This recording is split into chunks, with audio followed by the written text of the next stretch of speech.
দিদি, রাজ্যের মানুষ খুব আশাবাদী আপনারা অন্নপূর্ণা ভাণ্ডার শুরু করবেন। কারা পাবেন আর কারা পাবেন না এই নিয়ে সাধারণ মানুষ যারা পাবেন তাদের মধ্যে একটা বড় প্রশ্নচিহ্ন দেখা দিয়েছে। এখনো পর্যন্ত কি এইটা নিয়ে কোনো সিদ্ধান্ত হয়েছে?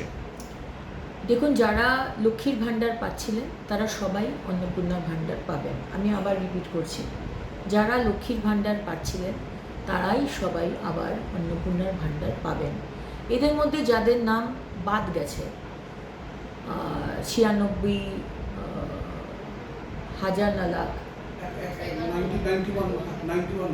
91 লাখ মতো, তাদের অ্যানালিসিস হবে। তাদের নাম ইমিডিয়েটলি বাদ যাবে না, তাদের অ্যানালিসিস হবে কাদের নাম মারা গেছে। সে তো আর লক্ষ্মীর ভাণ্ডার বা অন্নপূর্ণার ভাণ্ডার, লক্ষ্মীর ভাণ্ডার পেয়ে এসছে, অন্নপূর্ণার ভাণ্ডার সে পাবে না।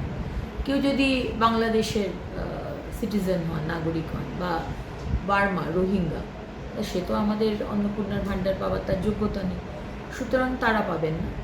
কিন্তু যাদের নাম যে কোনো কারণে ডিলিট হয়েছে, তারা আমাদের নাগরিক নন, সেটা অ্যানালিসিস করার পরে জানা গেল, তারা লক্ষ্মীর ভাণ্ডার পাবেন না।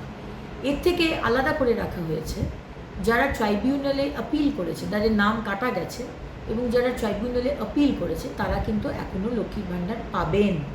তাদের নাম কিন্তু কাটা যাবে না, বিকজ তারা আপিল করেছেন, তারা প্রসেসে রয়েছে। এবং যারা সিএ এর জন্য আপিল করেছেন তারাও কিন্তু অন্নপূর্ণার ভাণ্ডার পাবেন, তাদের নামও কাটা যাবে না। মানে ভোটার আইডি কার্ডে নাম থাকাটা বাধ্যতামূলক, মানে ভোটার আইডি কার্ড থাকাটা বাধ্যতামূলক। একদম, ভোটার আইডি কার্ড বা ভোটার লিস্টে তার নাম উঠেছে, যে কন্ডিশনগুলো আমি বললাম, সবাই। Thank you.